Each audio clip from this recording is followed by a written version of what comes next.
నీ performance next level అంటే బ్రహ్మరథం పడుతున్నారు అందరూ కూడా. Thank you. సో అంటే సక్సెస్ వచ్చిన తర్వాత జాగ్రత్తలు చాలా తీసుకుంటారు. వరుసగా హ్యాట్రిక్ కూడా కొట్టావు. సో ఇక నుంచి సుహాస్ సినిమాలు ఎలా ఉండబోతున్నాయి? నేను నెక్స్ట్ ఇప్పుడు రిలీజ్ అయ్యే సినిమాలు కూడా అయిపోయినాయి, కొన్ని ఆల్మోస్ట్, కొన్ని సగం అయినాయి. సో ఇది ఖచ్చితంగా ఆడిద్దనే నమ్మకం ఫస్ట్ నుంచి ఉందన్న. సో దీనికి తగ్గట్టే మిగతా దానికి అదే నా క్యారెక్టర్లో కానీ కథల్లో కానీ వేరే వేరే అనుకునే సెలెక్ట్ చేసి పెట్టుకున్నా అన్న. అంటే బాగా కెరియర్ బిగినింగ్లో 1-2 సినిమాలు ప్యాడింగ్ పెట్టుకుని సపోర్ట్ క్యారెక్టర్ పెట్టుకుని ఇప్పుడు వరుసగా ఈ సినిమాలో కూడా అదర్ క్యారెక్టర్స్ గురించి ఎక్కువ మాట్లాడుకుంటున్నారు, బాగా ఎక్కువ మీ క్యారెక్టర్తో పాటు. అట్లా 2-3 సినిమాల వరకు చేసుకుంటారు. తర్వాత సోలోగానే ఇంపార్టెన్స్ పెట్టుకుని మిగతా ప్యాడింగ్గా పెట్టుకుని అట్లా చేసుకుంటారు కదా.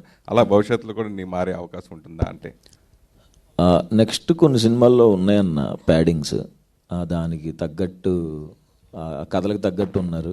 ఈ కథకి తను ఈ ఫేసెసే కావాలనుకున్నాడు.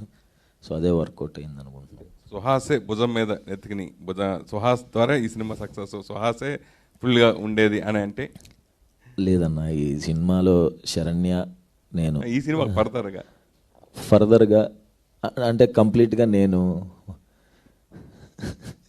ఏమోనన్నా ఆలోచించలేదండి. ఇప్పుడు ఆ కథ చేసుకుంటూ వెళ్ళిపోతున్నాను తప్ప అంతే. తను చాలా గ్రౌండెడ్గా ఉన్నాడు, అలానే ఉండనివ్వండి. మీరు అప్పుడే స్టార్ హీరోస్ అని మీ మీదే అంతా నడపాలి ఉంటుంది. సక్సెస్ పుట్టాడు కాబట్టి డెఫినెట్గా ఎదగాలని కోరుకుంటాం కదా. తను కూడా ఎదగాలని కోరుకుంటే స్టార్డమ్ తెచ్చుకోవాలని ఉంటుంది కదా సక్సెస్ అవ్వాలన్నా కదా. సో అవును.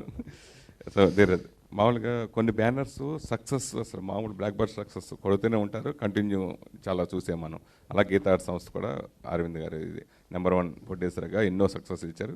సో ఆయన కంటిన్యూషన్గా ఆయన వారసత్వంగా అనుకోవచ్చు.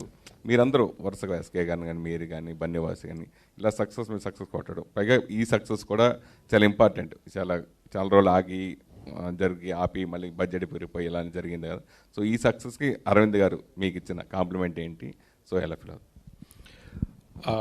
ఈ సినిమా ఎప్పటికప్పుడు రషెస్ చూశారండి అరవింద్ గారు. అంటే ఎప్పటికప్పుడు తన వాల్యుబుల్ ఇన్పుట్స్ ఇచ్చి మమ్మల్ని అంటే ముందుకి పుష్ చేశారు. అంటే క్లైమాక్స్ విషయంలో యాక్చువల్లీ కొంచెం ఎక్కడో కమర్షియల్గా ట్రీట్ చేయడం జరిగింది.